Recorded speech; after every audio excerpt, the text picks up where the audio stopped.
सुनाई है। आज बबीता मैम सुनाएंगी कहानी।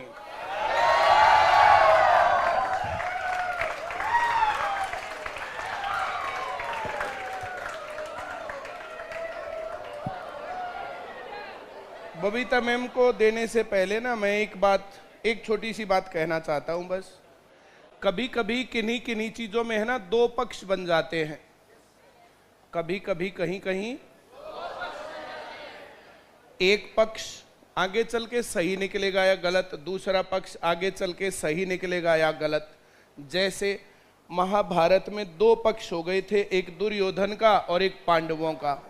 अब पांडवों का जो सलाह देने वाला उसका शुभ चिंतक था श्री कृष्ण, बाद में अच्छा कहलाया या खराब? और जो दुर्योधन के सहयोगी थे शकुनी मामा, सिर्फ पक्ष सही और गलत लेने वालों का अंजाम भी सही और गलत ही होता है, हाँ या ना? चलिए बबीता मैम बोलेंगे थोड़ी देर, फिर अगर जरूरत पड़ी तो मैं।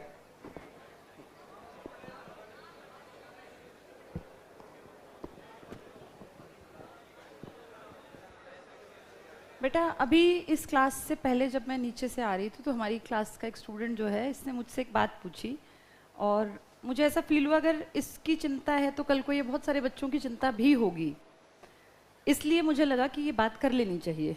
ये नहीं पूछता शायद मैं सोचती छोड़ो बच्चों, कई बार क्या होता है पेरेंट्स के ऊपर कोई परेशानी आती है तो बच्चों तक नहीं पहुंचाते। हमें भी लगा हम पे कोई दिक्कत है, भाई हम किसी चीज़ में कोई नहीं, क्लास में ये बच्चों से करने की बात नहीं है। पर जब इस बच्चे ने पूछा तो मुझे लगता है ये कल को सबके मन में आएगी ये बात, तो ये सामने लाना मेरी जिम्मेदारी है क्योंकि ये सारी कहानी बेसिकली मेरी ही है। मैंने कभी क्लास में इस बारे में बात नहीं की। 2005 में जब हमारी शादी हुई थी, मैं बेटा तब इंडिपेंडेंट थी, मैं पैसे कमाती थी वेरी फर्स्ट डे से। मैं जब परिमल सर के घर में आई तो मैं एक इंडिपेंडेंट सरकारी नौकरी में पैसे कमाने वाली एक ठीक ठाक पढ़ी लिखी कि भाई मुझे कोई ज़रूरत नहीं थी किसी भी चीज़ की। 2005 से पहले अगर मैं देखूं तो मैंने 2003 से, ये तो हमारी शादी का साल है, पैसा कमाना स्टार्ट कर दिया था। तब मेरी उम्र मैं बहुत बार बताती हूँ 20 साल कुछ महीने की थी, 5000 सैलरी मिलती थी, मेरा कोई खासा खर्चा नहीं था। तुम मुझे अभी भी देखते हो मैं बहुत कोई खर्चीली नहीं हूँ, मेरा कभी ध्यान बहुत महंगी चीज़ों में या गहनों में या कपड़ों में कभी गया ही नहीं, ये मेरा इंटरेस्ट का कभी सेक्शन नहीं रहा। 2003 से जब मैंने पैसा कमाना शुरू किया, जितना जोड़ा तब 5-5 हज़ार मिलते थे। वो सब, मेरे फादर बहुत अच्छे आदमी थे, उन्होंने कभी मेरा 1 रुपया लिया नहीं, सिंगल एक पैसा नहीं लिया, और मैं ब्लेस्ड हूँ मुझे इतने अच्छे फादर मिले। मेरी सारी काबिलियत का खर्चा उन्होंने किया, लेकिन मेरी कमाई में से एक सिंगल रुपया उन्होंने कभी रखा नहीं। 2003 से 5 तक मैंने जितना कमाया, शादी के कुछ समय बाद जैसे हमें लगा कि भाई वहाँ पड़ा पड़ा पैसा क्या करेगा, लगभग 60-70 हज़ार रुपये थे, वो मैंने परिमल सर को दिए, परिमल सर ने लाके अपनी माता जी के हाथ में रख दिए। मतलब मैंने ज़िंदगी में जिस दिन से कमाना शुरू किया और जब तक कमाया, एक स्टेज पे जब हम अलग हुए 2022 दिसंबर की घटना है बेटा, ये लगा लो 2020 में हमारे घर में बहुत ज़्यादा डिस्प्यूट बढ़ गया था, अति। मेरे साथ किसी का डिस्प्यूट नहीं था, आपस में तीनों भाइयों की बातचीत थी।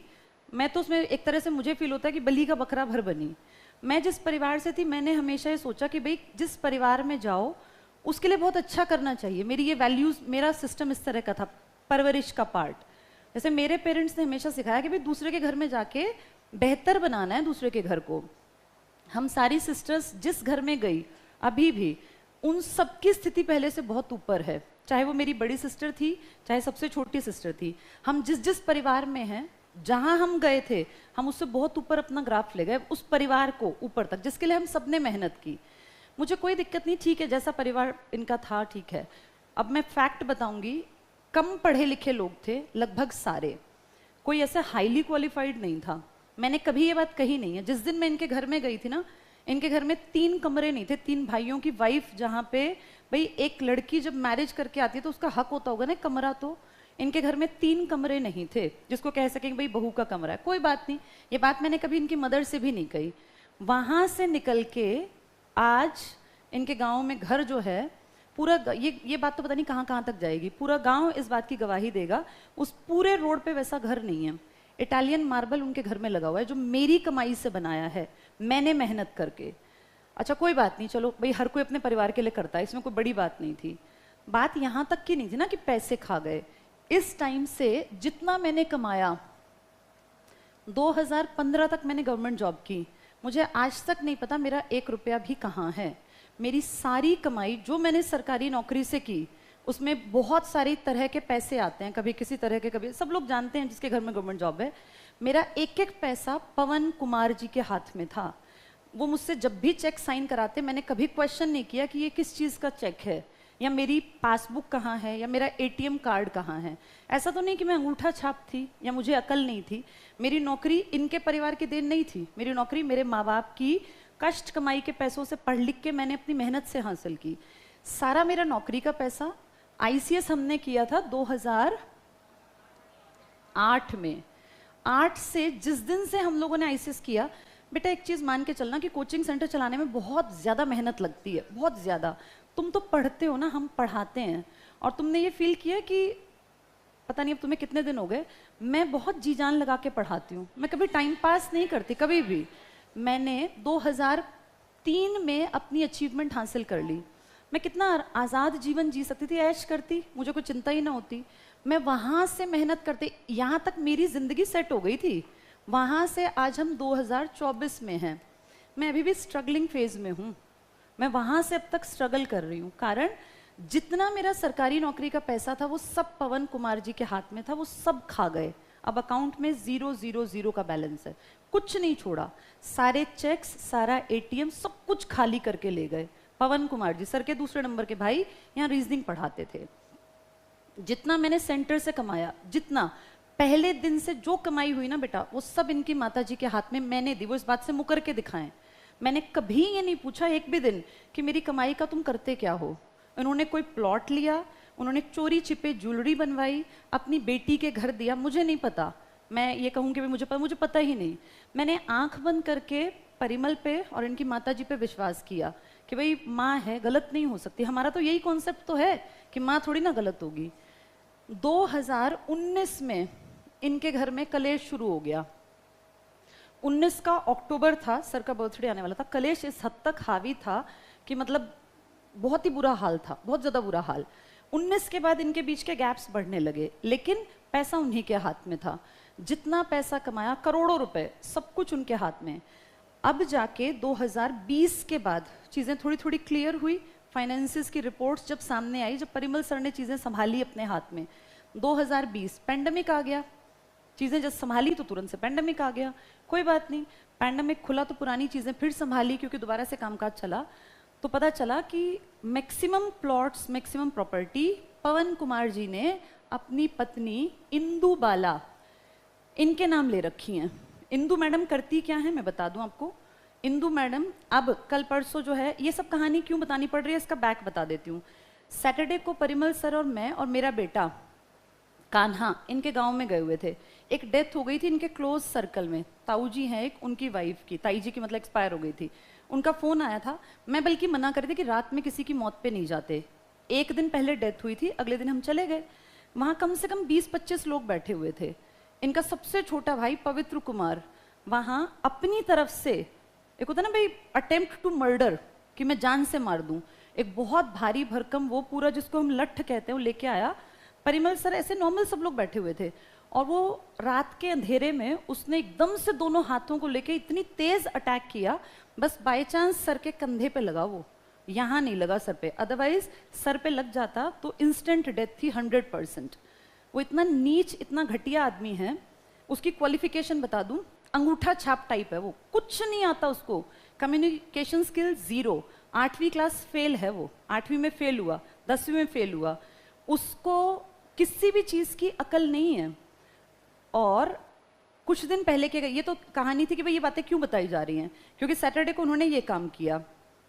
अब इसके बैकग्राउंड में चलें, जो हमने प्रॉपर्टी 2020 में परिमल सर ने संभाली, मैंने तब भी नहीं संभाली, तो परिमल सर को पता चला कि पवन कुमार जी ने अपनी पत्नी के नाम, जिसकी की क्वालिफिकेशन 0 है, जिसको कुछ नहीं मिला जीवन में, अंगूठा छाप एक औरत है, उसके नाम सारी प्रॉपर्टी करा रखी है, बड़ी बड़ी, इंदु बाला के नाम। और उस प्रॉपर्टी में वो टाइम भी है जब उनका कोई लेना देना था ही नहीं हमसे। 2020-21 में जो कुछ हमने, सिर्फ हम दो ही लोग काम कर रहे थे, उस टाइम की भी प्रॉपर्टी, क्योंकि परिमल सर ने भी कागजात संभाले नहीं, वो सब अपनी पत्नी के नाम करा दिया।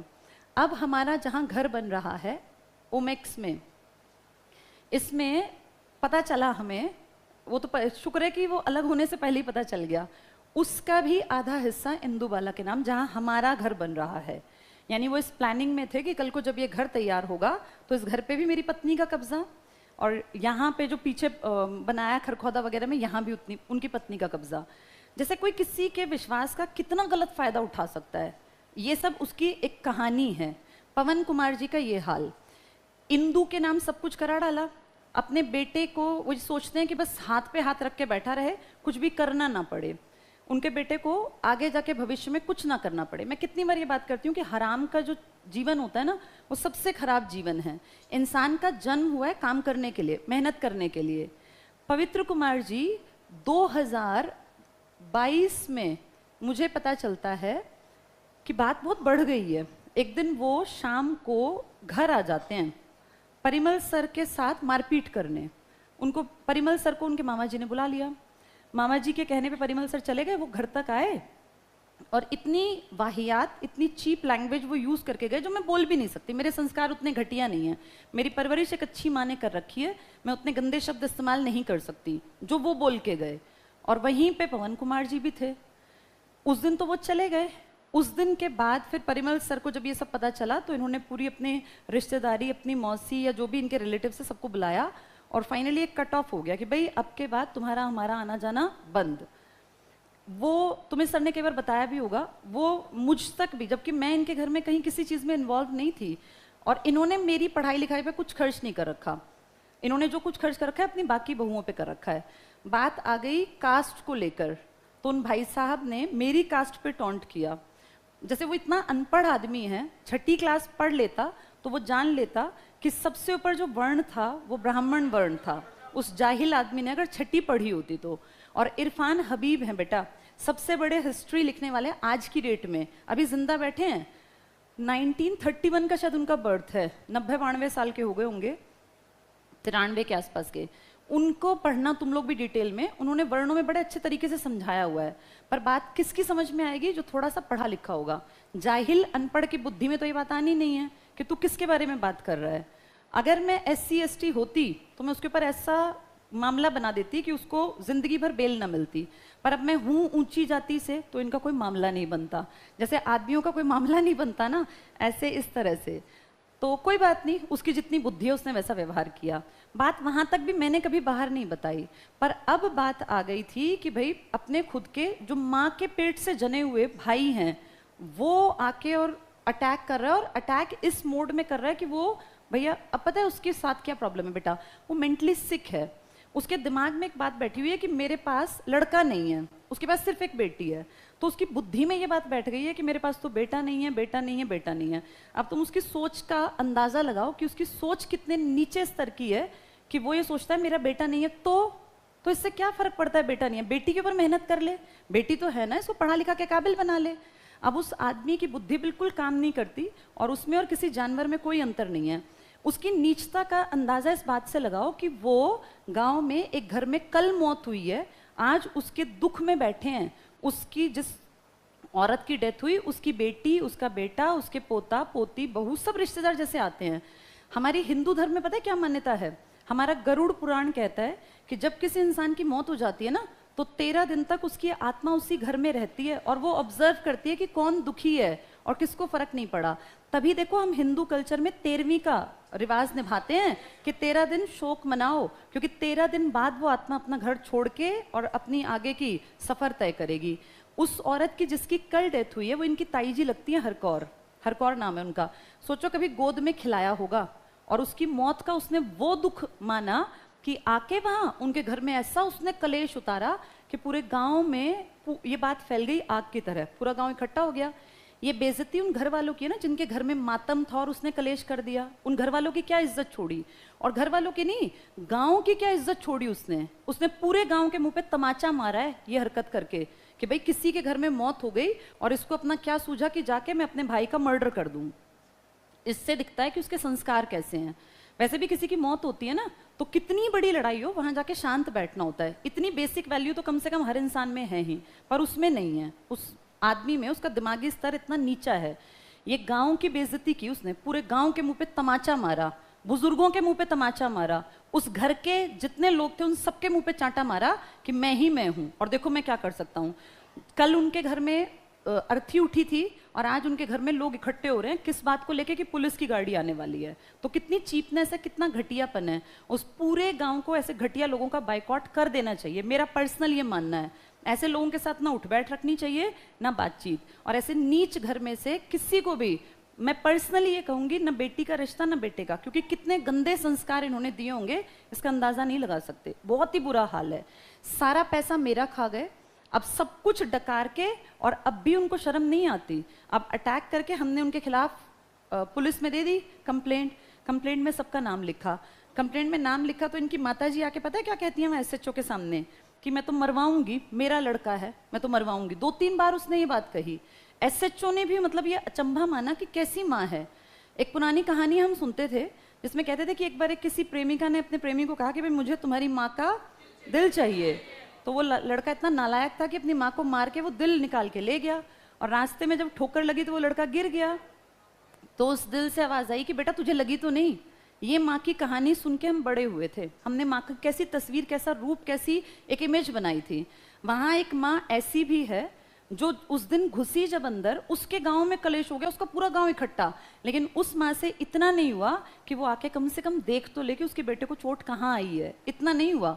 अगले दिन पुलिस चौकी में आई तो भी आके, जैसे मुझे ऐसा लगता है कोई भी माँ हो चाहे कितनी निर्दयी हो, आके कहेगी बेटा तुझे कहाँ लग गई, ज्यादा तो नहीं लगी।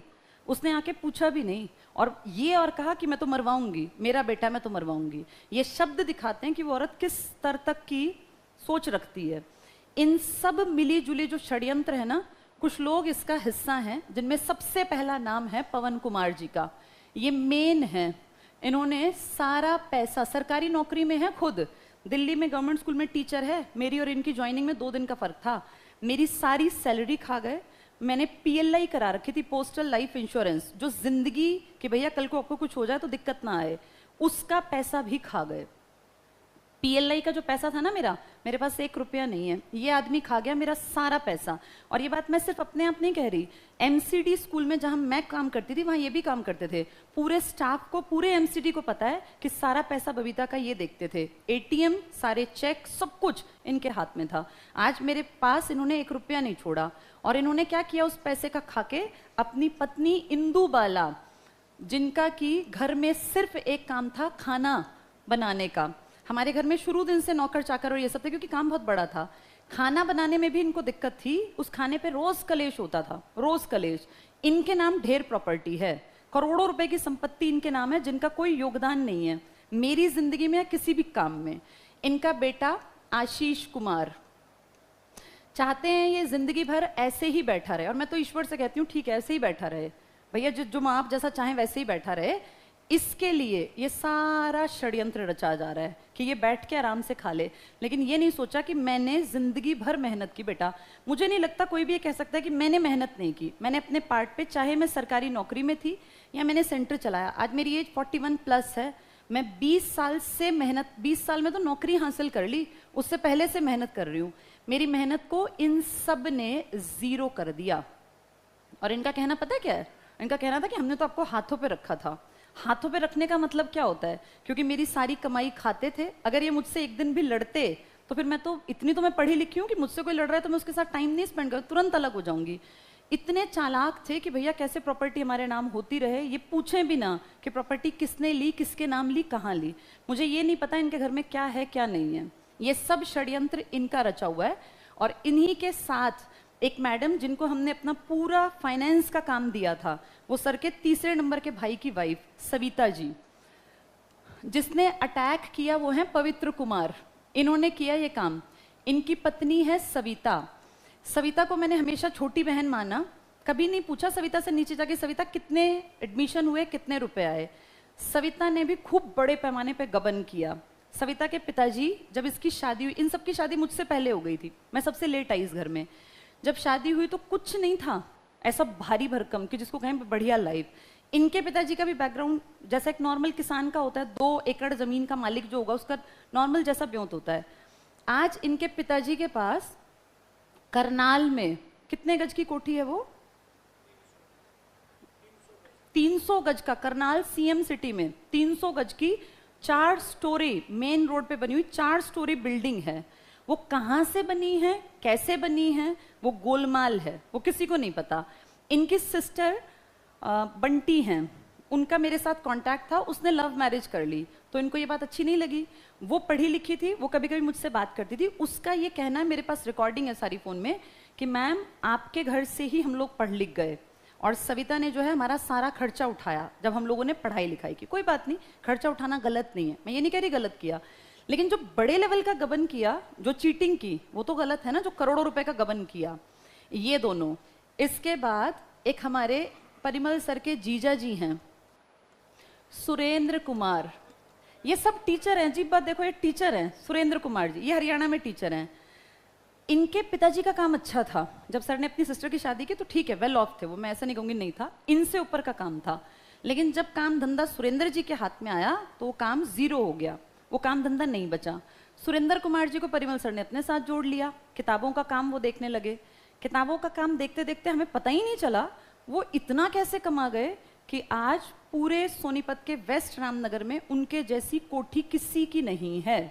इतनी ज्वेलरी के मालिक कैसे बन गए, कहाँ से पैसा आया, ये अजीबोगरीब बात है, हमें नहीं पता इसके बारे में।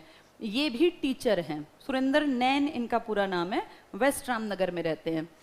ये भी टीचर हैं, इनके पिताजी की भी बहुत बड़ी कोठी बन गई करनाल में। ये तो मैंने आपको बता ही दिए। तो बेटा ये आप सबको क्यों बता रही हूँ, 1-2 बातें और बता देती हूँ, फिर मैं बस सम अप करती हूँ इस बात को। 2 भाई हैं सविता मैडम के, एक का नाम है विकास राठी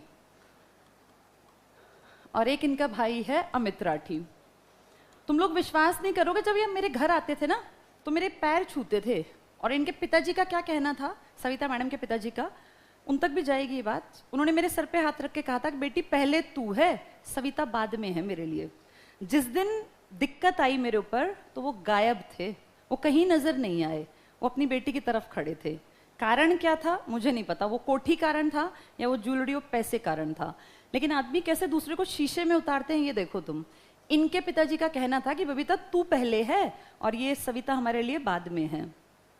अब वो कहाँ हैं कुछ नहीं पता। ये भी टीचर हैं, ये भी सरकारी स्कूल में टीचर हैं मेवात में। इनकी पत्नी है रचना, ये पलवल की ब्रांच और ये करनाल की ब्रांच चलाते थे कहूंगी अब, क्योंकि दोनों ब्रांच अब बंद कर दी हमने, चलती हुई ब्रांच बंद कर दी। कारण ये गड़बड़ कर रहे थे, गड़बड़ कर रहे थे तो भैया एक तरफ तुम अपनी बहन की तरफ, एक तरफ हमारी तरफ, किसी भी चीज़ में ढुलमुल ढुलमुल रवैया नहीं रखना चाहिए। एक तरफ स्ट्रेट फॉरवर्ड कि भैया मैं इसके साथ हूँ या मुझे ये लोग गलत लगते हैं। अब कहानी क्या है कि इन सब लोगों ने, जब ये सैटरडे को हुई ये हरकत, तो इन सब लोगों का उसमें हाथ था। ये सब षड्यंत्रकारी हैं। कल को मुझे या परिमल सर को या मेरे बच्चों को कोई भी नुकसान पहुंचता है तो उनमें ये सब लोग कल्प्रिट हैं। पवन कुमार, इनकी पत्नी इंदु बाला और इनका बेटा आशीष। ये पब्लिक डोमेन में खड़ी होकर मैं ये बात कर रही हूँ ताकि इन लोगों की भी आंख खुलें। ये क्या सोच के बैठ गए कि कोई फर्क नहीं पड़ता, कुछ भी कर लो। हर एक आदमी को पता हो, पूरे एमसीडी को पता हो कि पवन कुमार कि किस लेवल का आदमी है, कैसे इसने अपनी भाभी का सारा पैसा खा लिया जो सरकारी नौकरी का था। और ये परिवार, इन मैडम ने, इनको हमने सारा फाइनेंस का काम दिया, इनके घर तक कैसे इतना पैसा पहुंचा हमें नहीं पता। इसके बाद सुरेंद्र कुमार जी और ये दोनों सविता मैडम के भाई जिनको फाइनेंस दे रखा था। तो बेटा ये देखो किस तरह से ये जाल बुनते हैं लोग और कैसे आपको शीशे में उतार के। एक बड़ा अच्छा कोट परिमल सर ने लगाया था, उसमें इन्होंने लिखा था कि जो गलतियां आपसे हुई है ना, अपने बच्चों को वो समय से पहले बता दो ताकि वो उनसे ना हो। तो जैसे मैं अपने आप को भाई ये देखूं तो मैंने पूरी जिंदगी मेहनत की, मैंने बेटा कभी कभी भी बैठ के नहीं खाया, मैंने हमेशा मेहनत करके खाया। मैं 15 साल की थी जब मैं पैसे कमाने लगी थी। लेकिन कोई इतना नीच हो सकता है और इस कदर किसी को एक्सप्लॉइट कर सकता है कि उसके सारे फाइनेंसेस को जब वो संभाले तो जीरो कर दे, सारा पैसा अपनी पत्नी के नाम अपने जगह जगह लेके प्रॉपर्टी डाल दी। जैसे इससे ज्यादा नीचता कोई क्या ही करेगा। और चलो पैसे खा गए थे कोई बात नहीं, मैंने पैसों की बात से बात नहीं बोली, मैंने ये बात मुझे बोलने पे मजबूर होना पड़ा जब वो इस बदतमीजी पे आ गए कि अपने भाई पे जानलेवा हमला कर रहे हैं, इसीलिए बोलना पड़ा। तो ये जागरूक रहने का समय है बेटा।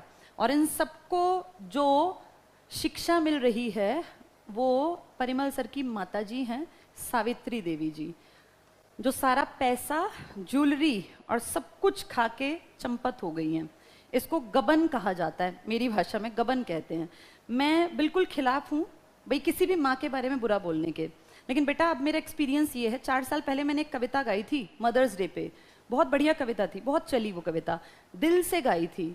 लेकिन इन 4 सालों में मेरा परसेप्शन बदल गया और आज मैं कहती हूँ कि विश्वास मत करना कभी भी। आंख बंद करके विश्वास करना, आंख बंद करके मत करना। ये नाम भी आज के इस कलयुग में कालिक पोत सकता है, ये नाम भी। तो ना भाई पे आंख मत बंद करना, विश्वास करना। बेटा रिश्ते निभाना जरूरी है तो विश्वास करो, लेकिन आंख बंद करके मत करना। क्योंकि ऐसा नहीं कि हमारे साथ, अब मुझे पता चला बहुत लोगों के साथ ऐसा हुआ है। अपने आप को सेफ हैंड रखना चाहिए और जो पैसा कमाए पैसा उसी को हैंडल करना चाहिए। जैसे हमने कमा के, मैंने गवर्नमेंट जॉब में भी कभी अपना एटीएम भी नहीं संभाला, ये मेरी गलती रही।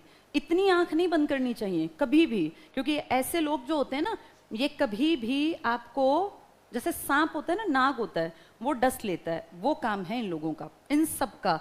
तो बेटा तुम लोग भी, ये जरूरी था बताना। उसने पूछा, उस लड़के ने नीचे जब मैं आ रही थी तो मेरे मन में था कि बता देना चाहिए, हमने जो गलती की तुम मत करना। आज हालात ये हैं कि इनके सारे परिवार में सबके पास, जो ये लोग गांव में भेज दिए गए हैं, इनके पास ऑडी, इनोवा, बाइक भी कौन सी, वो रॉयल एनफील्ड, और स्कूटी हैं, इलेक्ट्रिक अलग और वैसी अलग। एक भी उन्होंने खुद नहीं खरीदी, सब मेरी मेहनत की कमाई से खरीदा गया था। और जानते हो मेरे नाम क्या है? मेरे नाम है करोड़ों रुपए का लोन।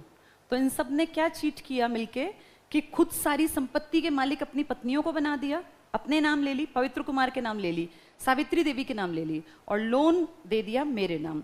ये लोन हमने लिया 2021 में, शायद 21 या 22 में। उस टाइम की प्रॉपर्टी संभाली तो इंदू बालाजी के नाम निकली, लोन संभाला तो मेरे नाम निकला।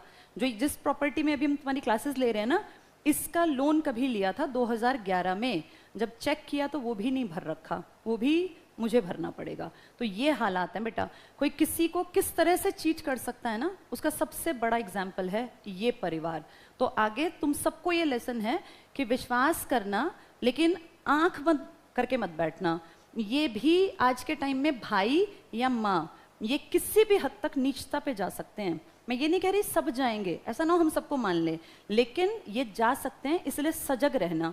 मेरे साथ इतना बड़ा फ्रॉड हुआ है, और फ्रॉड करने वाला कोई और नहीं है, मेरे हस्बैंड का खुद का परिवार है। इनकी माताजी जो एक विधवा औरत हैं, इन पे दुख आता था मुझे कि कितनी परेशान है, सांस की बीमारी है उनको, पता नहीं कितने सालों से, 40 साल लगभग हो गए होंगे, 40 सालों से अस्थमेटिक पेशेंट हैं, और विडो हैं वो 24 साल से। तो उनको देख के वैसे ही तरस आ गया। मैं जब पहले दिन आई थी ना, तो मुझे ध्यान है, मुझे फील हुआ था कि नहीं, इस औरत को, मैंने उनको एक बात कही थी, मुझे तो याद नहीं थी, उन्होंने बाद में बताया। उन्होंने, वो दिल्ली गई थी, रोहिणी में हम रहते थे, तो मैंने उनको एक बात, तब मैं 21-22 साल की थी बेटा, मैंने पता है क्या कहा था उनको, कि अगर आपके बेटे किसी दिन आपका साथ छोड़ देंगे ना, तो मैं खड़ी हूँ आपके लिए। ये मेरे शब्द थे। 22 साल की मेरी कुल उम्र थी। उस औरत ने देखो मुझे कैसे डसा, कैसे मेरा सब कुछ खा गई। आज मेरे पास मेरे बच्चों के लिए उसने कुछ नहीं छोड़ा। 1 गज जमीन नहीं है खेत के नाम पर जहां मेरा बेटा जाके खड़ा हो जाए। मैं उसके पति की प्रॉपर्टी नहीं मांगती, ना मैं चाहती, लेकिन जो मैंने कमाया था उसको भी खा गई। और किसको सौंप गई? जिन लोगों ने जिंदगी में कभी कुछ किया ही नहीं था। आज भी उनके मुंह पे कालिक पुत गई है। गांव में जो उन्होंने किया है ना बेटा, पूरा गांव के लिए ये शर्म की बात है, और ये पूरे गांव के लोगों के मुंह पे तमाचा है कि किसी के घर में मौत हो तो हो, मैं वो करूंगा जो मुझे करना है। तो ऐसे घटिया नीच लोगों में मेरे ख्याल से तो एक बाइकआउट होना चाहिए, और ऐसे लोगों से हमेशा बच के रहना। ये मैसेज तुम सबके लिए भी है। बस यही कहना था मुझे कि देखो किस तरह के लोग होते हैं। मैंने कभी जिंदगी में इस तरह की इतने बड़े लेवल पे चीटिंग कभी सुनी नहीं थी जो इन लोगों ने कर दिखाई। तो माँ पे, भाइयों पे विश्वास करना, पर आंख बंद करके मत करना। और लड़कों, तुम्हारे लिए एक मैसेज और है, तुम्हारी पत्नी अगर कमाती हो ना, तो उसके पैसे अपनी माँ के हाथ में मत रखना। अपनी पत्नी के पैसे उसके पैसे हैं, वो चाहे खर्च करे, फेंके, वो कमाए। हम गलती क्या करते हैं, लड़के भी, जिसमें मेरा भाई भी आता है, लड़का सोचता है कि मेरा पैसा मेरी पत्नी का पैसा, दोनों वर्किंग है तो दोनों इकट्ठे करके माँ को दे दूं। ये गलती की हमने भी। अगर मैंने अपने अकाउंट्स को भी खुद रखा होता तो आज मेरे पास सब कुछ था। मैं तो 20 साल की कमाने लग गई थी, आज मैं 41 साल की हूँ। लेकिन जब मैंने भी संभाला ना, मैंने आंख बंद करके सोचा इनके भाई। अच्छा एक और चीज़, इनकी माँ पता है क्या कहती थी कि ये तो राम लक्ष्मण भरत की जोड़ी हैं, ये तो कभी आपस में बचपन में लड़े भी नहीं। आज वो माँ पता नहीं क्या जवाब देगी समाज को जब कोई पूछेगा कि तेरी ही पैदाइश के दोनों लड़के हैं और एक ने दूसरे को जान से मारने के लिए उस पर अटैक कर दिया। अब उसकी वो राम लक्ष्मण की जोड़ी को पता नहीं क्या हो गया। तो ऐसे लोग हैं जो जबान से कुछ हैं और असलियत में दिल में कुछ हैं। तो ऐसे लोगों से आगाह रहना बेटा। ये किसी की भी जिंदगी में, किसी के भी घर में हो सकते हैं। हम भी यही सोचते थे कि परिवार बेस्ट परिवार है, हमारे साथ कभी कोई चीट नहीं करेगा, लेकिन देखो चीटिंग किस हद तक गई। तो बहुत भयानक ये कलयुग है, अपने आप को संभाल के चलना। और मैं कई बार शुक्र करती हूँ ईश्वर का कि ये सब परिमल सर के होते हुए क्लियर हो गया। ऐसी कहानी सुनी है कि कई बार किसी लड़की के हस्बैंड गुजर गए तो उसको घर से ही निकाल दिया। ये ऐसे ही लोग हैं। ऐसे भी होते हैं कि भाई गुजर गया तो भाई के बच्चों का मर्डर कर दिया ताकि प्रॉपर्टी ना बांटनी पड़े। और इनके भी ये जबान थी कि भाई मेरे लिए भी कि इसकी गर्दन उतार दें, और भाई पे तो उसने दिखाई दिया कि उसके संस्कार कैसे हैं कि भाई इस तरह से अटैक करना कि जान से मार दें। तो इससे ज्यादा नीचता क्या होगी। पूरे गांव के मुंह पे तमाचा मारा है, जिसके घर में मौत हुई है उसके घर में जाके ऐसी हरकत करके। तो ऐसे घटिया लोगों का तो सोशल बाइकआउट होना चाहिए। वैसे भी मेरे ख्याल समाज में उनकी कोई इज्जत रही ही नहीं होगी। ये बात बताना बहुत जरूरी था ताकि तुम सबको भी मैसेज मिल जाए। और बेटा आज तुझे पता चला कल इनको, तो ये जरूरी था। सबको लगेगा पता नहीं क्या हुआ, इसलिए बता दिया। ठीक है चलो।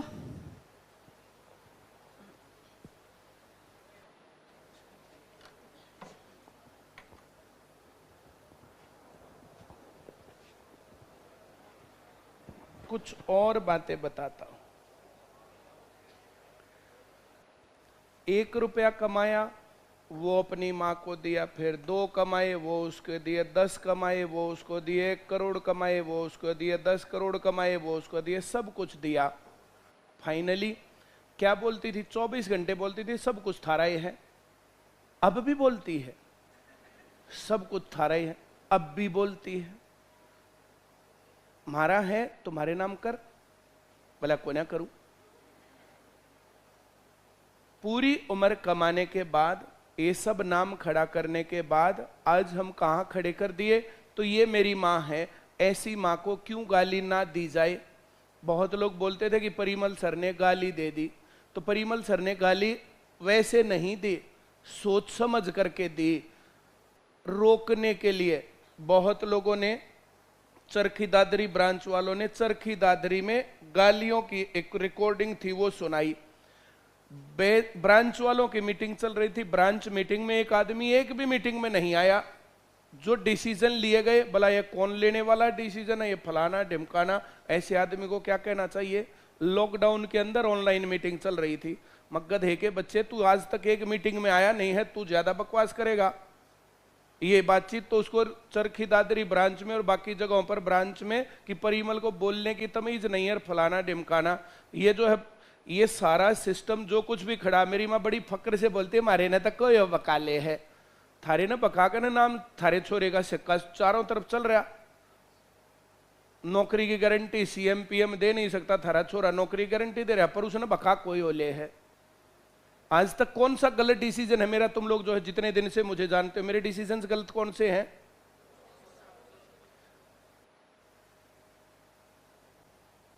28 सितंबर 2017, 5 में शादी हुई थी। 2017 जब ये बिल्डिंग बनी हुई थी, ये वाली नहीं उधर वाली बिल्डिंग बनी हुई थी, जिस टाइम पर 20-25 ब्रांच चलती थी। भगत सिंह का जन्मदिन था, तो शहीद आजम भगत सिंह के जन्मदिन पर सत्यम वर्मा आए हुए थे। सत्यम वर्मा ने हमारी शादी करवाई थी। अब वो जो स्पीच देने आए, आकर के यहाँ बैठे और उन्होंने मेरी माँ, मैं और वो तीनों जने बैठे, मेरी माँ को बोला इनकी शादी मैंने करी थी, इस उम्मीद में कि मेरी माँ खुश होगी कि हाँ भाई तने जो है लक्ष्मी घर में ला दी। 24 घंटे करती थी, मारे तो लक्ष्मी आ गई, मारे तो फलाना हो गया, ऐसा हो गया, वैसा हो गया। पहले दिन से कमाती आई थी सारे पैसे, भाई हम लोग जो घर में क्यों अलग अलग गांठ बनाई और ये सब क्यों करें। फिर भी मैंने जो है चलो सब कुछ माँ के पास, सब कुछ माँ के नाम।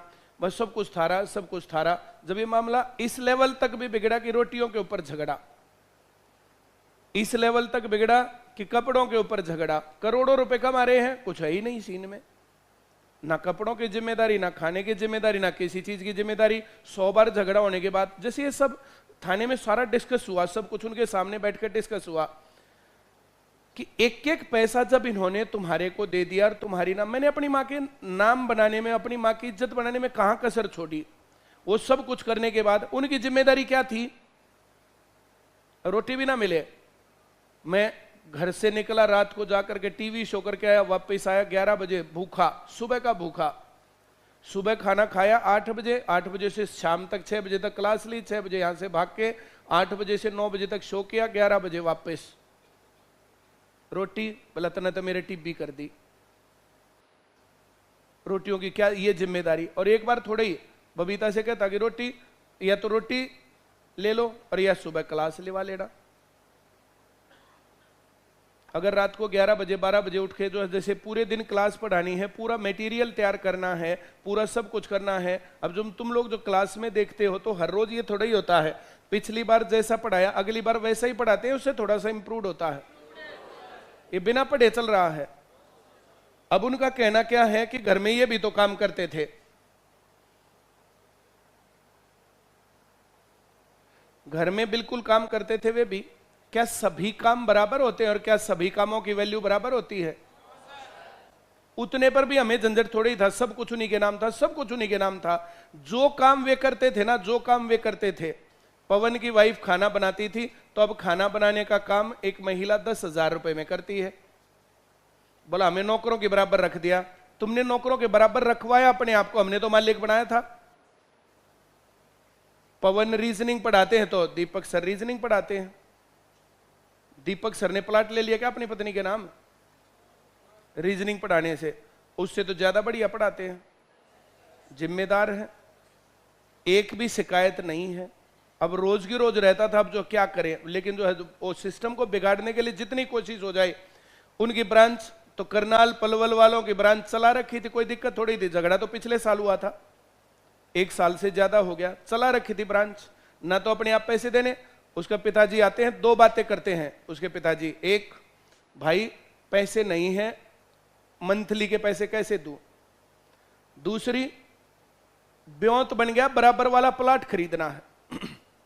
करनाल में स्टेशन जो सेंटर बना हुआ है, तो सारा प्लाट बोला और बराबर का प्लाट लेना। बराबर के प्लाट के पैसे कहां से आए भाई? तू सेंटर के अलावा क्या काम करता है? लेकिन फिर भी अब उसका जो भाई की वाइफ का पिता है, तो हम लोग तो पिता समान, जो अब मैं क्या बोलूं इसके ऊपर में, कोई बात नहीं। मैंने उसकी 1 महीना बंद करी, उसने परमानेंट बंद करवा ली। अब मैं यहां देखा तो पैसे आ ही नहीं रहे। अपने आप चलो पैसे नहीं आ रहे, दूसरों को भी कह रहा है कि मैं तो देता ही नहीं, तुम क्यों देते हो? दूसरी ब्रांचों के भी पूरे सिस्टम को खराब करने में। अभी पंचकुला प्रोग्राम था, बोला कोने जा पंचकुला, अन्ना बालका तक ना बालका न लेकर जा, और किसी भी कार्यक्रम में ये ना करूं और वो ना करूं, ऐसे वैसे। मां ठीक भाई। अब ये सारे काम, तो ये सब चीजें जो ना इस तरीके से कि चारों तरफ से, अब पिछले 1 साल से ये सब चीजें जो है, 1.5 साल से और उससे पहले भी, जैसे जब से झगड़ा चल रहा है, ये 2018 की बातें हैं, 2019 की नहीं, जो बबीता मैम बता रही हैं। 2018 में झगड़ा चालू। एक दिन क्लास में ऐसे ही कोई बात थी, कोई खुशी की बात थी, बच्चे बोले जी लड्डू। मैंने कहा लड्डू ला दो। एक बार कहा लड्डू नहीं आए, दूसरी बार कहा लड्डू नहीं आए। बच्चे बोले जी लड्डू तो खाएंगे। हाँ चलो यार 1 क्लास और पढ़ा लेते हैं। तो पहले 1 क्लास पढ़ाई, नहीं आए, फिर दूसरी क्लास पढ़ाई, नहीं आए, तीसरी क्लास हो गई, लड्डू नहीं आए। हमारे लड्डू, बोला पवित्र सर ने मना कर दिया। मम्मे लड्डू कह रहा हूं और पवित्र सर कौन हो गया भाई? मैं वहां से क्लास छोड़ के गया, बोला जैसा मैं कहता हूं वैसा चलेगा, कोई कुछ कहता हो। उस दिन के बाद से मैंने घुसने थोड़ा ही दिया। अगर सेंटर में खड़ा भी दिख गया तो टांग काट दूंगा मैं। ऐसा भयंकर, मैं जो डरता थोड़े हूं किसी से, एक दिन मरने का और एक दिन जीने का। इन लोगों का नाम कहां सुना तुम लोगों ने? मैं ये प्रोटेस्ट और ये वो सब कुछ सरकार के खिलाफ आवाज उठाने की हिम्मत रखता हूं, इनका सौदा क्या है? आज तक कभी ये थोड़े ही कि परिमल कहीं डर के और पिट के आ गया। पर ठीक, आज तक उनका एक भी ओला नहीं आओ। किसी ने सेंटर में तंग करा, घर में तंग करा, वैसे तंग करा, आज तक कभी भी आया हो ना? वहां मैं डेथ के ऊपर बैठा था, अब उस तरफ मुंह जमा करके दोनों हाथों से ऐसे दोनों हाथों से सिर में मारा था, वो जो दिख गया, मैं थोड़ा सा आके झुक गया, यहां कंधे पर लगा लट। इतने में फिर वहां सारे लोग बैठे थे, जिसके घर बैठे थे उनकी कोई गलती नहीं है। उन लोगों ने उसको पकड़ा, घर से बाहर निकाला, 10-5 मिनट में उल्टा फिर आ गया, उल्टा आ गए, उन्होंने फिर वापस निकाला। बोला अब की बार अगर दरवाजे पर आ गया तो यहां से जिंदा वापस नहीं जाएगा। उन लोगों की कोई गलती नहीं है। लेकिन जो ये काम हुआ, ये गांव और गांव की पंचायत और गांव के बुजुर्गों के मुंह पर तमाचा है। और अगर गांव और गांव के बुजुर्ग कोई एक्शन नहीं लेते हैं तो ये बेइज्जती गांव की है, ऐसा मैं फील करता हूं। तुम क्या फील करते हो या बाकी लोग क्या फील करते हैं, हम लोग इसको सोशल मीडिया पर डालेंगे और सब लोगों को बताएंगे। बोला हम भी तो काम करते थे, वे यहां से चले गए, हम वही काम 1 लाख रुपए भी सैलरी नहीं होगी, सब लोगों की जितने काम वे सारे करते थे। उसकी वाइफ रिसेप्शन पर बैठती थी, पवन यहां रीजनिंग पढ़ाता था, पवन की वाइफ यहां खाना बनाती थी, तो लाख रुपए भी सैलरी है नहीं। इस लाख रुपए में इस काम के बदले करोड़ों रुपए। बोला हम एक नौकरों से कंपेयर करते हैं, एक नौकर तुम रख लो परिमल कुमार के बराबर का, और एक नौकरानी रख लो बबीता त्यागी के नाम की, और चलाओ सेंटर, तब पता चलेगा ना लाइकियत तुम्हारी लाइकियत थी, तुम्हारे कारण सब कुछ था, या हमारे कारण सब कुछ था। इसमें कहां दिक्कत है? वहां थाने में एक ने कहा बोला तेरे को सेंटर बना के देते हैं 1 नंबर का, चला ले। हमारे गांव में एक बिल्डिंग है जहां पर हमने स्कूलिंग चालू की थी और हम स्कूलिंग चलाते वहां पर, लेकिन इस झगड़े के कारण वहां से हम उठा के लाए। मैं राड से बाढ़ चाहता हूं। दूसरे नंबर पर खरखोदा में पूरी बड़ी बिल्डिंग बनी हुई है, खरखोदा में चला ले। खरखोदा में क्या सेंटर की जरूरत नहीं है, घर की बिल्डिंग है। हमने तो किराए पर, आज जागते टाइम देख लेना, आरके स्वीट्स के पीछे सुरेश सर जो है एस चलाते थे, और वहां पर एक खिड़की है बस, उस एक खिड़की की सीध में इतना कमरा है बस, उस कमरे से चालू किया। या महेश जूस वाला है, महेश जूस वाला कॉर्नर पर आधी दुकान थी, ये पूरी दुकान नहीं थी, आधी दुकान, डबल फ्लोर लिया था, और फिर थाने के सामने, और फिर यहां आ गए। यहां बिल्डिंग में आने के बाद आए थे वे लोग जब आईसीएस और आईसीएस की ब्रांचेज चल गई थी। पवित्र कुमार जी तो लगातार अपनी ड्यूटी कर रहे थे पूरी। तो ये तो 2016 के अंदर, 17 के अंदर जब ये कहानी थी, 16 या 17 के अंदर, तब जो है मगर भाई जो है मैं तो ये ब्रांच, यहाँ क्लास, फिर ब्रांच, क्लास, ब्रांच, तो ये ब्रांच संभालने का काम तू कर ले। तब उसने नौकरी छोड़ करके और ब्रांच संभालने का काम किया था। आईसीएस का डायरेक्टर बनाया, दिल्ली पुलिस की नौकरी छुड़वा करके आईसीएस का डायरेक्टर। लेकिन वो आईसीएस का डायरेक्टर नहीं रहा, मेरा डायरेक्टर बन गया।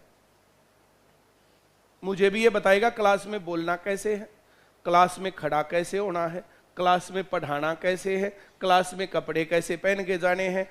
ऊपर से बबीता त्यागी को बताने लग गया, सुनील सर को बताने लग गया कि पढ़ाना कैसे है। इनसे पूछ लो इसमें क्या कहानी है। जब सर से गुजरी कहानी कि लड्डू, मैंने कहा लड्डू, तो लड्डू भी ना लेने, एक एक काम, ये काम ऐसे कर लेना। आज मैंने राजीव को कहा भाई ये पंखे, कल ये पंखे ठीक नहीं हुए मिले तो मैं कल आते ही नहीं पूछूंगा। अब ये साउंड और कुछ मैं इनको बोलता हूं, तो जिसको काम बताया काम हो गया।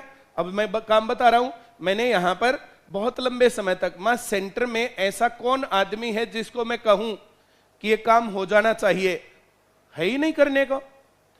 कितने दिनों तक बबीता मैम यहां बैठी हैं, मना तो मेरी पत्नी छोटी, इतने शातिर हैं, इतने ज्यादा अच्छे नाटकबाज हैं, तुम लोगों के सामने खड़े होकर के बातें करेंगे ना तो तुम्हें भी लगेगा हाँ परिमल की गलती है।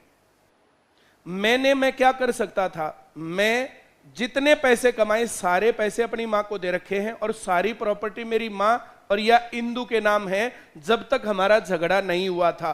तो मैंने कहा ना तो मेरी पत्नी छोटी, ना मेरे बालक छोटे। अब बच्चे बताते हैं, जैसे ही मैं नीचे से आता तो मेरी मां क्या कहती, बोला अपने अपने कमरे में चले जाओ, कलेश सियालिया ही बात है, कलेश करेगा।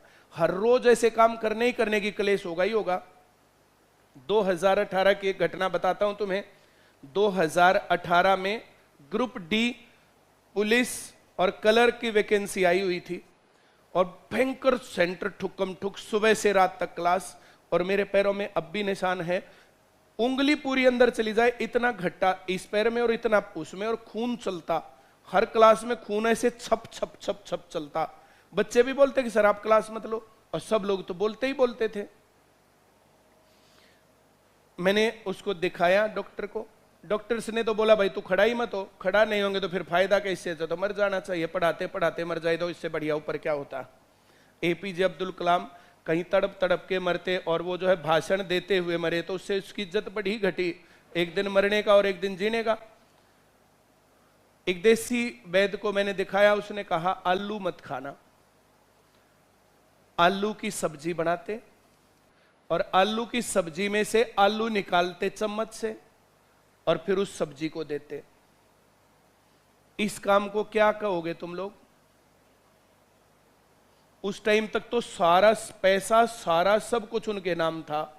अब मुझे नहीं पता ये काम क्यों कर रहे थे, क्यों नहीं कर रहे थे। बबीता मैम को भी बिल्कुल ऐसे और शीशे में उतार के ऐसे रखा। कई साल तक इस प्रकार से काम चलता रहा। ये सिस्टम जो है हमारे घर में चला। ये मैंने कहा कि मुझे फ्राइड खाना नहीं खाना, तो फ्राइड खाना बनाते, उसमें पानी डाल के ऐसे दिखे कि ये बॉइल्ड है। एक दिन ऐसे मैं भी खा रहा, साथ में पता नहीं और कोई खा रहा था, मैं यही सब्जी ये है, तो वो जो वो थोड़ा सा इन्वेस्टिगेट करते ही पता चल गया कि उसमें पानी डाल के दे रखा है। तो ये जानबूझकर तब की हालत है जब मेरे पैरों में खून चल रहा था। ये आईसीएस जो ना, जो पसीना तो तुमने बहुत देखा है, तो जो लोग 18 में पढ़ते थे उन्होंने खून भी देखा है ये बहता हुआ। और ये जितनी प्रॉब्लम्स आई आज तक किसी प्रॉब्लम में सामने खड़े नहीं हुए, आज आकर के ये बातें बताने वाले हो गए। मैं बिल्कुल नहीं डरता हूं उनसे या किसी और से। एक दिन जीने का और एक दिन मरने का। जब तक रहेंगे तब तक ऐसे ही पढ़ाएंगे, ऐसे ही गाइड करेंगे। हमारी जिंदगी, मैं तुम्हें क्यों बता रहा हूं, मुझे लगता है कि ये एक लेसन है बहुत बड़ा। अब घर मां की इज्जत करे ना करे, बिल्कुल करनी चाहिए मां की इज्जत, लेकिन सभी लोग क्या कर रहे हैं कि मां को 10,000 रुपए खर्चे के देता सही रहता। भाइयों को तो भाइयों को 10,000 रुपए खर्चे के देता सही रहते। अब सब लोग मुझे कह रहे हैं कि तुमने गलती की, तुमने कुछ भी संभाला नहीं। क्यों? क्योंकि मां को ज्यादा दे दिया, इज्जत ज्यादा दे दी, विश्वास ज्यादा कर लिया। इसके अलावा मेरी क्या गलती है? अब क्या कहती है, बोला गालियां देता है। ना देता और क्या करे, मैंने तो सब कुछ दिया और तूने क्या दिया इन रिटर्न? एक भी आदमी ये बता दे मेरी मां ने उसकी जिंदगी में कहीं पर जहां उसको जरूरत थी उसकी हेल्प कर दी मेरी मां ने, एक भी आदमी बता दे। पर हम अपनी मां को गलत कैसे बोलते? अपनी मां को 100 बार रोका, 100 बार समझाया, उसको बिना बताए हमने हेल्प की लोगों की, ताकि एक रिलेशन बना रहे, लोगों के साथ एक अच्छा रिलेशन बनाया, अच्छा सब कुछ किया। आज इस दौर पर खड़े होकर के आज हम ये बात बता रहे हैं। आज उनसे पूछें कि मेरी मां ने पूरी उम्र बबीता की सारी कमाई ली। हमारे घर का फाइनेंस मेरी मां और पवन देखता था। बबीता की पूरी उम्र की कमाई, सेंटर की सारी कमाई इन लोगों ने ली। आज बबीता के नाम क्या छोड़ गए वे और कितने पैसे। अब बोला मेरा तो जो ना कालजा पाट रहा कान्हा के बिना, तो कान्हा को देखने के लिए आज तक देखने की जरूरत भी नहीं समझी उसने। उसका खेत क्यार उठना बैठना जो हमने खरीद रखा था वो भी नहीं छोड़ा। एक गड्डी की तरफ खेत है, हमने मैंने लड़ लड़ के लिया था कि मेरे पैरों में खून चल रहा है। 2018 में खून चल रहा था, 19 में हमने वो फार्म लिया था, वो खेत लिया था कि यहां पर स्विमिंग पूल बनाएंगे, मड बाथ ले लिया करेंगे, जो है अपने बॉडी के ऊपर थोड़ा सा काम कर लेंगे। उसको भी नहीं छोड़ा। आज भी मेरी बुआ उनका संदेश लेके आई हुई थी, वे तो ये कह रहे हैं सब कुछ उसी का तो है। इतने बेशर्म आदमियों का क्या करें, सब कुछ मेरा है तो मेरे नाम क्यों नहीं करते भाई? और मेरे नाम है ही नहीं तो फिर किस नाम का मेरा? और जहां पर मैं ऐसा गंदा आदमी नहीं हूं कि जिसके साथ लड़ता भी रहो और उन्हीं के साथ ही भी करूं। सुबह लड़ रहे शाम को ही, बस जिसके साथ नहीं बनती तो नहीं बनती। मैं जिंदगी में कांटे बहुत बड़े मारता हूं, जहां कांटा लग गया मतलब लग गया। अब जो आदमी घटिया निकला तो उसके पास क्या जाना। मेरा कोई भी आदमी आज तक एक भी आदमी बना दे किसी के साथ, अगर मेरी बिगड़ गई तो बिगड़ ही गई, बस टाटा। फिर वो अपने घर खुश, हम अपने घर खुश। और ये बात मैंने उनको बताई थी, अपनी माँ को भी बताई कि जहां तू चल रही है मैं तेरे आगे पीछे भी नहीं निकलूंगा, और अब नहीं निकलूंगा चाहे कुछ भी हो जाए। अब मेरे भाई तो उनको मैंने बताया था, सब कुछ किया था। हमारे गांव में जाके पता कर लो कि जब बबीता घर में आई थी हमारे में, तो हमारे घर का लेवल क्या था और आज क्या है। मैं भी काम कर रहा था उसी घर में, मैं भी कर रहा था, ऐसा थोड़े कि मैं नहीं कर रहा था, और बाकी लोग भी कर रहे थे। लेकिन बबीता के आने के बाद हम लोग वहां से वहां पहुंचे, लेकिन उन्होंने इसकी सारी उम्र की सारी मेहनत और सारा पैसा और सब कुछ खा पी करके, और जयराम जी की डकार भी नहीं ली। अब भी उनकी निगाह ये रहती कि जो ICS में कमाई हो रही ना, इसमें से भी आगे भी मिलता रहे उनको। अगर भाई अलग होते हैं तो चलो भाई आगे सब अपना अपना कर खाओ ना, अब भी निगाह इस बात के ऊपर है कि अब भी हम उनको कमाई देते रहे। ये सीन है, ये हाल है। तीनों भाइयों में गैप क्यों? तो मैं अपनी माँ के चंगुल में बचपन में भी कम रहता था, बीच में भी कम रहता था, बाकी भी कम रहता था। मैं बहुत बाहर रहता था, मैं बहुत पढ़ता भी था, बहुत सब चीजों को देखता भी था। इस कारण से हमारे भाइयों के अंदर हमारे में गैप है। मैं परजीवी नहीं हूं, मेरी नीयत दूसरे के धन को देख करके लपलपाती नहीं रहती है। मेरा मन ये रहता कि हम कमा के खाएं, और आगे भी अगर जीवन रहा तो आगे कमाते खाते रहेंगे, नहीं जीवन रहा तो कोई बात नहीं। कोशिश चारों तरफ से बहुत बढ़िया चल रही है। पूरे उस पे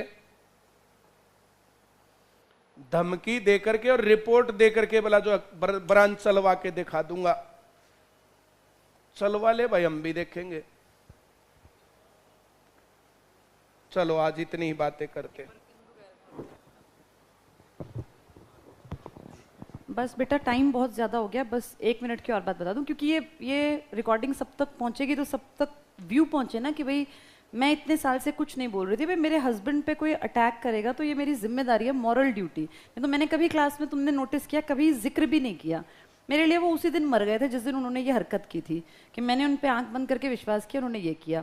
एक बात और बता देती हूँ बस, इंदु बाला जी जो मेरी देवरानी है, इसके ब्रदर का मेरे पास फ़ोन आया, और वो मिलने भी आया जब शुरू में अलग अलग हुए थे।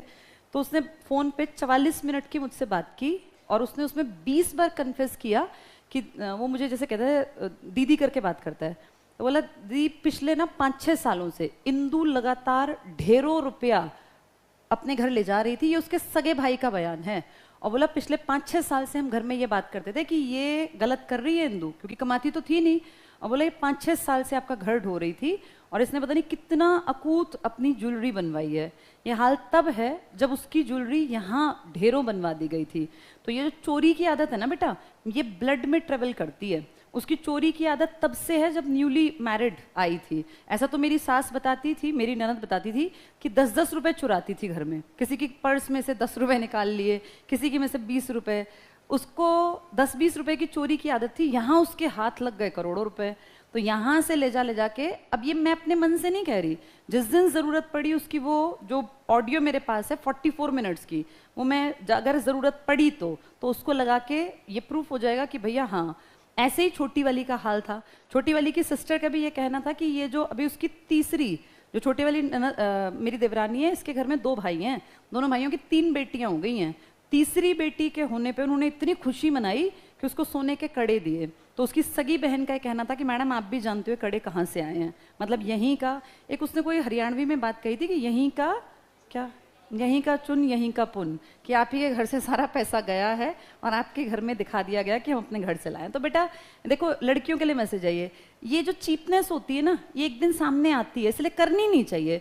मैं तो ये मानती हूँ, क्या फर्क पड़ता है तुम अपने घर से खाली हाथ आ जाओ। जिसने अपनी बेटी दे दी उसने सब कुछ दे दिया, उसको जरूरत नहीं होती कि घर में लाके मेरी इमेज बढ़ी मिलेगी कि देखो मेरे भाई ने, मेरे बाप ने मेरे लिए सोने का कड़ा। अरे इतने काबिल होते तो तुझे पढ़ा लिखा के काबिल बनाते ना, तेरे पीछे ये ढो के कि ले अब तू सोने के ले जा।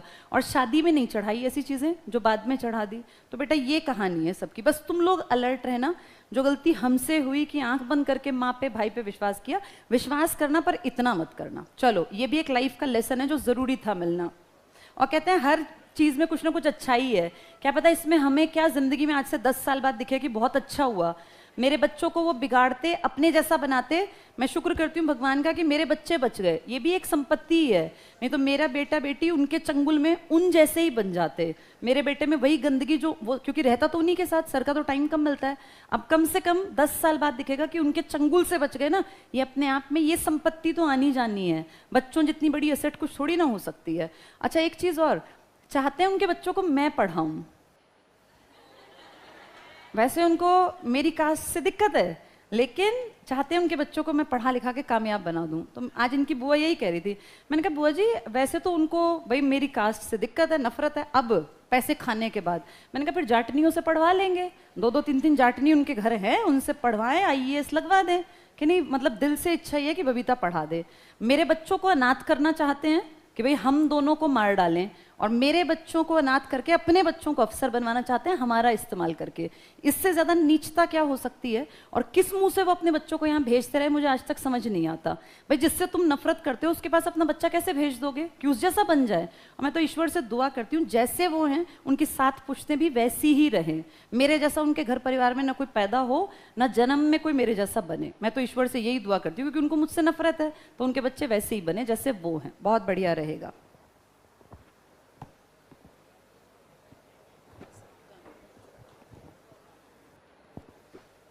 एक मेरे मौसा जी हैं जिसने हमारे जो इसमें मध्यस्थता की सारे काम किए। मेरे पास फोन करके क्या बोलता है कि भाई सारा कमा रखा तूने, सारा सब कुछ है तेरा, जो कुछ तुझे चाहिए वो ले ले, और जो तू छोड़ेगा उसको हाथ जोड़ करके वे ले लेंगे। ये बात करके उसने मुझे बुलाया। वहां जाने पर सीन बिल्कुल इसका उल्टा। वहां पर 10 बार तो मैंने कहा कि मैं यहां से सब कुछ छोड़ के चला जाता हूं, सब कुछ तुम ही रख लो। चाहत क्या थी कि ये सेंटर ऐसे ही चले, और इसकी कमाई त्याई हमारे पास एक त्याई रहे, दोनों के पास, और एक त्याई एक के पास और एक त्याई एक के पास जाती रहे। और सारा सीन और सिस्टम इस प्रकार से, पूरे षड्यंत्र से ये प्रॉपर्टी वगैरह सब कुछ इस प्रकार से नाम करवा रखा था कि पूछो ही मत। ये हालत है। इसलिए अब वो मौसा जो है लठ लगा तो उसको पूछने की भी जरूरत नहीं थी। मेरी माँ तो उसको जरूरत भी नहीं हुई कि देख तो लेकर कहाँ लगा कहाँ नहीं लगा, क्या हुआ क्या नहीं हुआ, कोई दिक्कत नहीं, किसी को कोई मतलब नहीं है। ये हाल है। और अब बोला जो है ये मेरे काबू से बाहर है। काबू से बाहर है तो तू उसकी गेल क्यों बैठी है? तेरी उससे काबू से बाहर होके यहां मेरे से लड़ने आ गया, मारने आया था तब भी। और बबीता को कहा कि मैं सारों की लाइन में लुटा के गर्दन काट दूंगा। मैं कहा फिर मारे हाथ पाथ से पड़ रहे हैं, हम जो सीधे लटेंगे, ले तू काट दे गर्दन। सही आदमी है।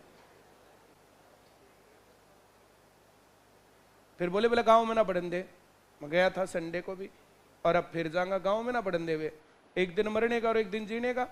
डर के कब तक रहेंगे भाई? हम देखते हैं। चलो बहुत बहुत धन्यवाद।